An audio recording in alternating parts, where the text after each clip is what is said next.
teve alguma dificuldade na tua vida acadêmica? Não, assim, na época algumas pessoas sofreram. O nível de, digamos assim, de sofrimento, de estresse, ele varia de pessoa para pessoa, né? Eu não cheguei talvez até uma certa irresponsabilidade. Porque eu tinha um tio que era da Polícia Federal e ele veio para cá e esse tio é citado no livro Brasil Nunca Mais, né? E minha mãe... Como é o nome do seu tio? Xavier. E ele foi citado nesse livro Brasil. Ele era, na época, superintendente da Polícia Federal em Pernambuco. E ele, assim, por conta do elo familiar, ele assustou muito a minha mãe. Ele falou, eu sei o que vai acontecer com ele, cuidado.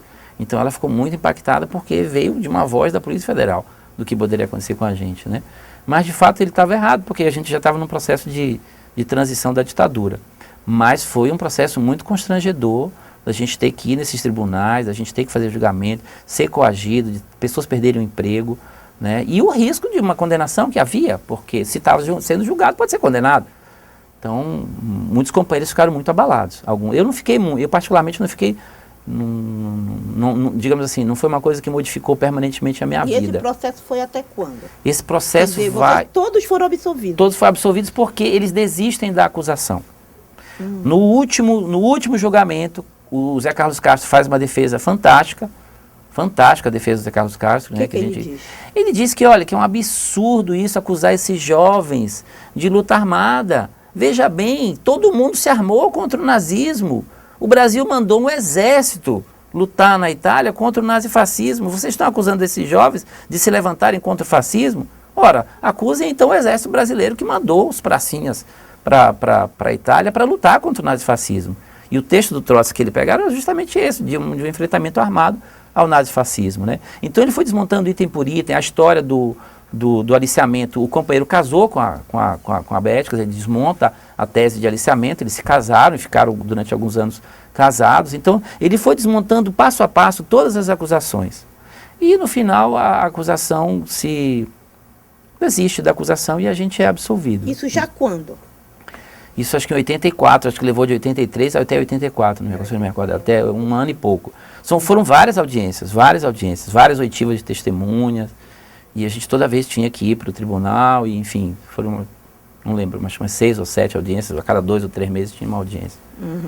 Foi um processo. Agora, o que eu acho importante a gente ressaltar, é que assim, independente de ser da época da convergência, eu acho que naquele momento, dentro da história política, mesmo a época assim, de transição da ditadura, houve um processo muito forte de organização das entidades estudantis, dos partidos políticos e das correntes e das tendências que até hoje estão por aí.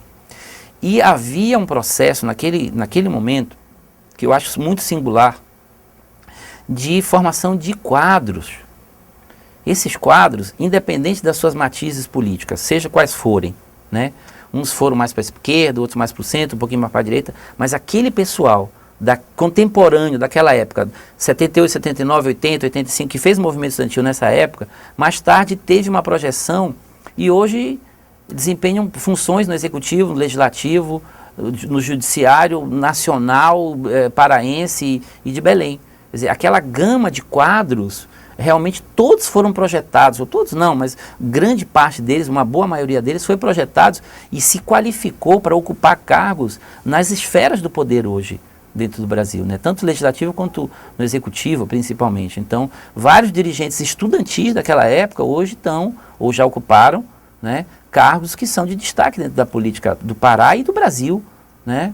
E de Belém também, claro. Mas eu digo assim, eu acho que aquele processo de reorganização das entidades, de luta pela minha passagem, desse nosso processo de enfrentamento com a ditadura via enquadramento na LSN, né, na Lei de Segurança Nacional, ele foi um processo muito rico, que forjou uma gama de quadros e que qualificou esses quadros, que é um processo que eu não vejo hoje em dia.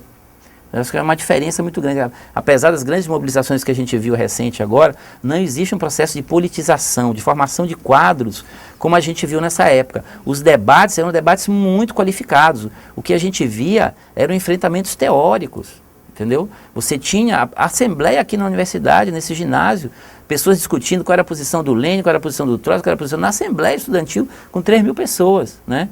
É claro que um certo exagero, mas ao mesmo tempo mostra que o grau de politização das lideranças e de amadurecimento e de teorização que essas lideranças tinham é muito maior do que a gente vê hoje em dia nas lideranças estudantis. Que existe radicalidade, existe politização, mas a minha avaliação é que num grau bem menos intenso do que havia naquela época. Fruto dessa disputa dessas organizações, que eu acho extremamente salutar. Muita gente diz assim, é muita corrente, é muita divisão. Eu acho que o problema não é aí. Eu sou daqueles que respeitam a diferença, que respeitam o outro. Eu sou apaixonado pelo debate de ideias, né? E agora eu acho o seguinte, eu tenho uma posição muito clara, muito firme, não abro mão dela, mas eu quero dialogar, eu quero discutir, eu quero ter a capacidade de interagir com as outras organizações, né? Que são legítimas representantes também de outros. Eu não me arvoro a ser o dono da verdade. Você tem mais alguma coisa a dizer? É um prazer estar aqui, né? É um momento de resgate da história, sou historiador, né? Acho que é um momento fundamental, queria parabenizar a você e toda a sua equipe pelo processo.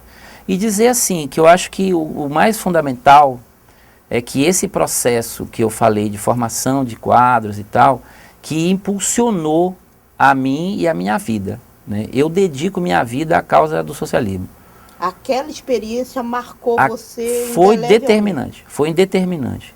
Até hoje, os livros que eu li, as conversas que a gente teve, as formações políticas, as lutas, tudo isso foi um elemento determinante, foi o elemento que potencializou a minha vida até hoje.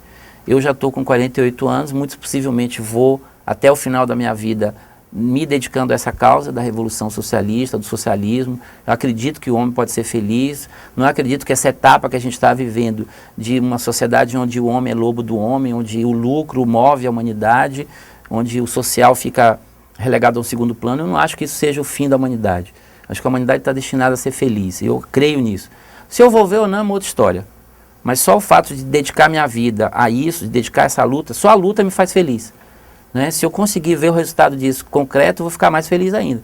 Mas o fato de eu dedicar minha vida a uma causa que foi originada quando eu tinha 13 anos, né? Com 13 anos eu me transformei num comunista consciente, ateu, materialista, né? Lendo o famoso Princípios Fundamentais da Filosofia do Político, um livro que hoje eu não recomendo mais, mas li. E aquilo marcou minha vida, né? Eu dei aula daquilo. E de lá para cá eu permaneço naquele mesmo impulso, né? Claro, com mais ou menor ímpeto, mas sempre na mesma direção, né?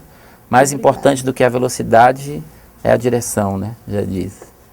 Obrigado, Fernando. Obrigado a você.